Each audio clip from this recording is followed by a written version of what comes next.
perundang-undangan kepemiluan. Tujuannya sangat baik agar supaya baik penyelenggara, baik peserta pemilu itu satu persepsi dalam menafsirkan sebuah regulasi yang diterbitkan oleh pemerintah dan anggota DPR.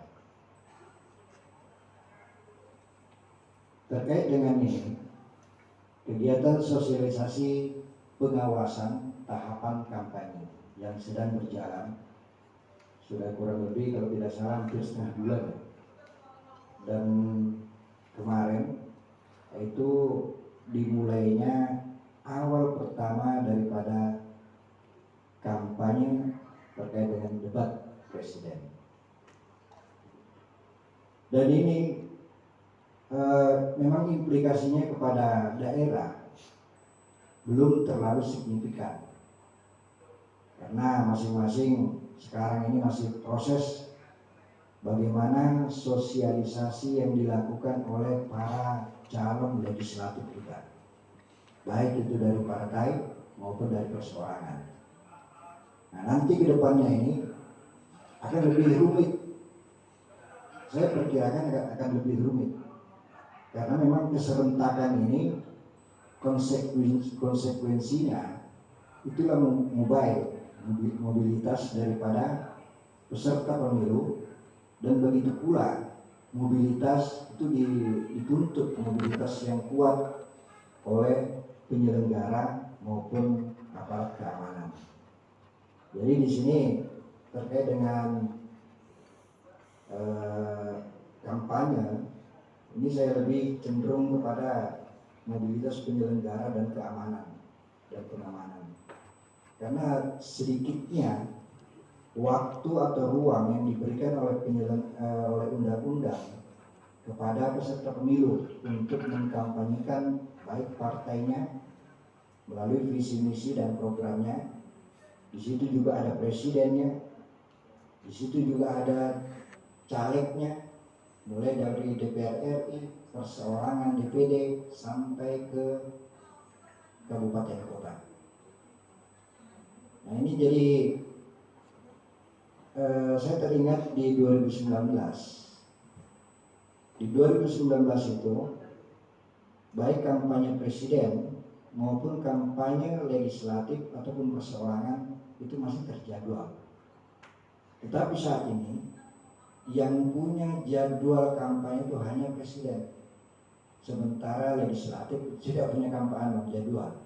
Artinya apa? Di satu sisi dalam regulasi ini ada yang dimudahkan oleh regulasi yang ada terkait dengan 75 hari para peserta pemilu itu untuk memperkenalkan dirinya, mengkampanyekan dirinya, baik itu perseorangan, partai ataupun legislatifnya. Di sisi lain, tidak adanya jadwal yang terkoordinir dengan baik yang dikeluarkan oleh KPU ini memberikan sebuah tenaga ekstra untuk teman-teman pengawas di lapangan, baik itu dari penyelenggara, dalam hal ini PKD sebagai ujung tombak yang ada di kelurahan, apalagi bagian pengamanannya dari pihak kepolisian. Jadi memang di sini ada dua sisi ya. Jadi bisa saja di satu tempat yang bersamaan itu bisa ada 2 sampai 3 kegiatan yang harus diawasi oleh penyelenggara dan pihak kepolisian. Mungkin kita langsung masuk ke materi terkait dengan kedaulatan berada di tangan rakyat dan dilaksanakan menurut Undang-Undang Dasar ya di dalam ayat 2 pasal 1 Undang-Undang 1945. Nah, ini pemilihan gubernur, bupati, dan wali kota yang kita akan songsong juga pada tahun ini. Jadi kalau tidak, ini kan masih wacana ini terkait dengan memajukan waktu pencoblosannya itu, waktu pelaksanaannya. Ini wacananya kemarin itu sekitar bulan September. Tapi dalam undang-undang itu dijelaskan bahwa pelaksanaan pilkada itu pada bulan November. Tapi ini belum fix apakah tetap di bulan November atau maju ke bulan September. Nah, yang kedua adalah pemilihan umum yang selanjutnya disebut pemilu. Adalah sarana kedaulatan rakyat untuk memilih anggota Dewan Perwakilan Rakyat, anggota Dewan Perwakilan Daerah, baik provinsi maupun kabupaten kota, presiden dan wakil presiden ataupun Dewan Perwakilan Daerah, yaitu perseorangan. Ini diatur dalam Undang-Undang Nomor 7 Tahun 2017 yang kemudian dirubah oleh Perpu Nomor 1 Tahun 2022 dan sekarang ini diundangkan kembali menjadi Undang-Undang Nomor 7 Tahun 2023. Nah, ini akibat dari perubahan-perubahan regulasi yang ada, baik itu disebabkan oleh kepentingan partai politik, baik itu disebabkan oleh keadaan yang mendesak, sehingga perubahan-perubahan regulasi itu akan terjadi. Karena memang regulasi yang kita anut di negara khususnya Republik Indonesia ini memang tidak mutlak. Sama kalau kita ibaratkan, kalau kita kembali ke agama itu dalam ilmu fikih. Nah, fikih itu tidak mutlak karena sering berubah dengan kondisional, berkembang sesuai dengan zaman. Nah, inilah contoh satu yang paling fenomenal yang kemarin terkait dengan umur syarat sebagai wakil ataupun presiden ataupun wakil presiden. Dari 40 di judicial review menjadi di bawah 40. Nah, itu putusan MK kemarin tahun nomor 65 tahun 2023. Next. Nah, ini timeline tahapan pemilu. Kita tidak usah terlalu banyak membicarakan terkait dengan sebelumnya. Kita masuk ke tahapan kampanye yang saat ini terjadi.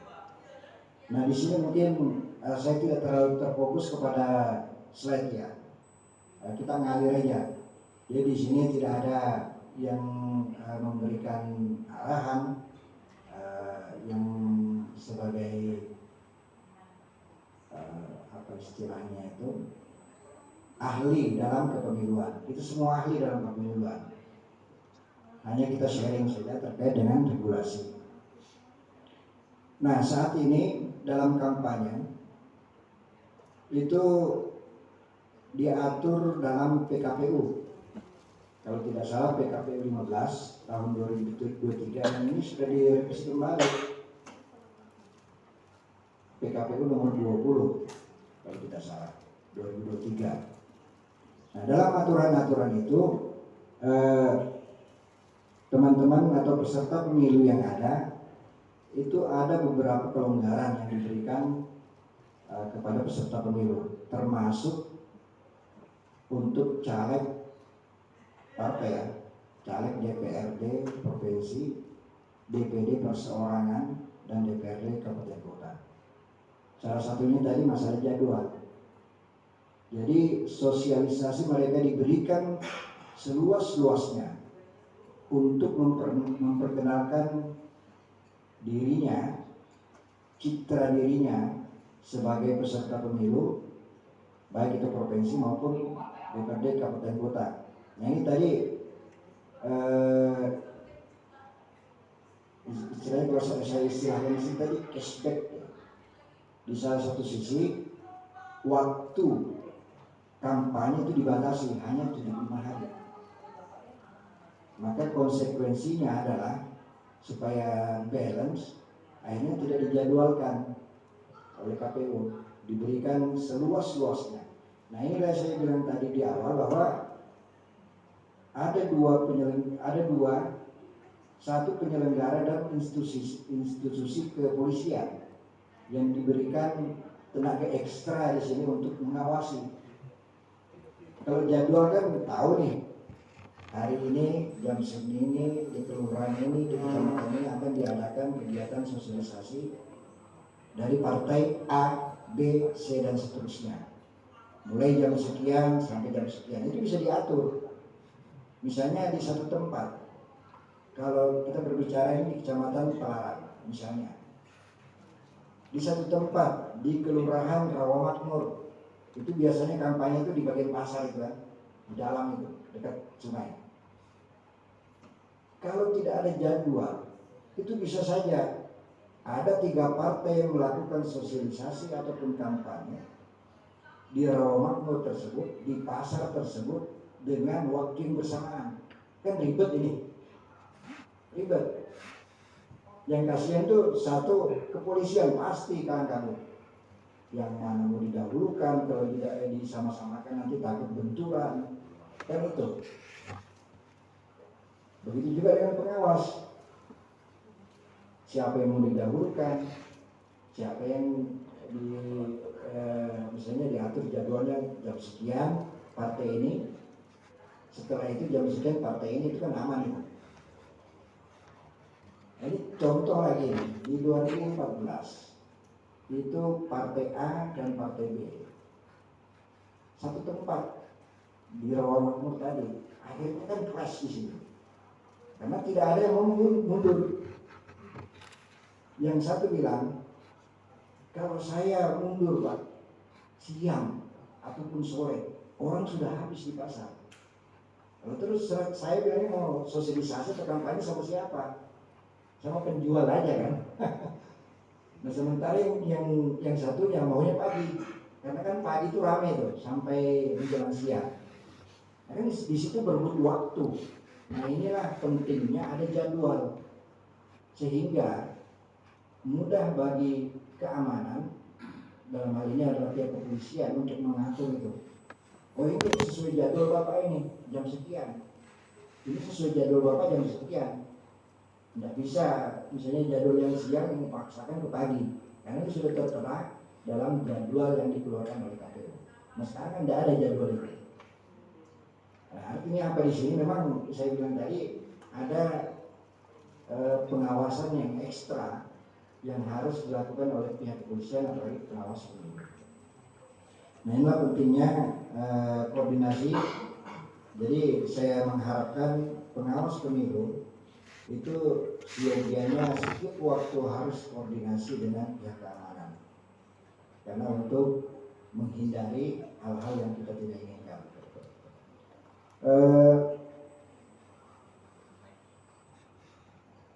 Selanjutnya next, partai politik untuk pemilu anggota DPR, anggota DPR provinsi. Nah, ini saya kira ini sudah paham lah kita semua ya. Jadi katanya diskusi saja nantinya. Nah ini metode kampanye.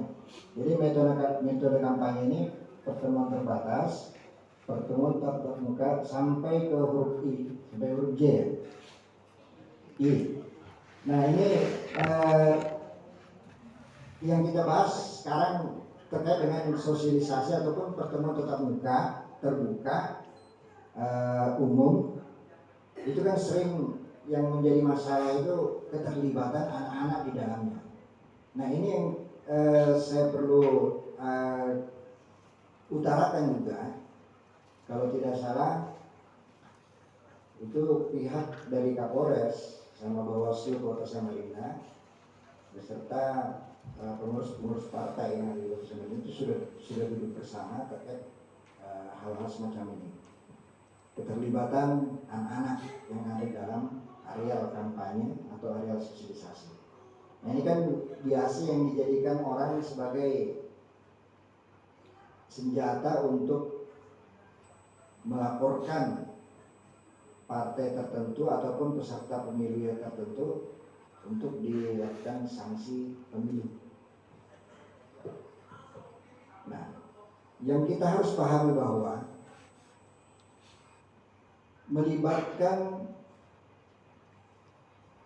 itu harus dipahami beda melibatkan dan terlibat dengan sendirinya.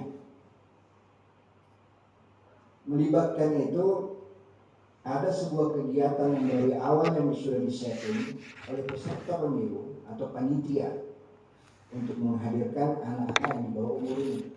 Nah, itu kategori yang bisa dikatakan melibatkan, dan itu melanggar. Ini contoh konkret aja. Ada kegiatan pemilu dan dilakukan oleh salah seorang peserta dengan mengundang anak-anak dalam acara pemilu itu, baik itu yang mungkin rebahan, terus ada yel-yel dan lain-lain sebagainya. Nah, itu bisa dikategorikan sebagai pelanggaran.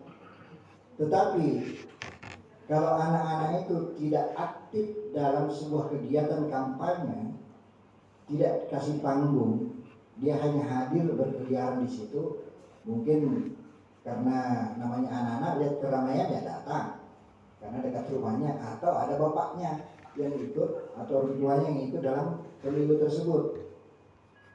Nah, itu belum bisa dikategorikan sebagai pengikut sertaan. Sama dengan ASN. ASN itu tidak boleh berkampanye mengikuti sebuah kampanye secara aktif. Tapi apakah ASN itu tidak boleh hadir di kampanye itu?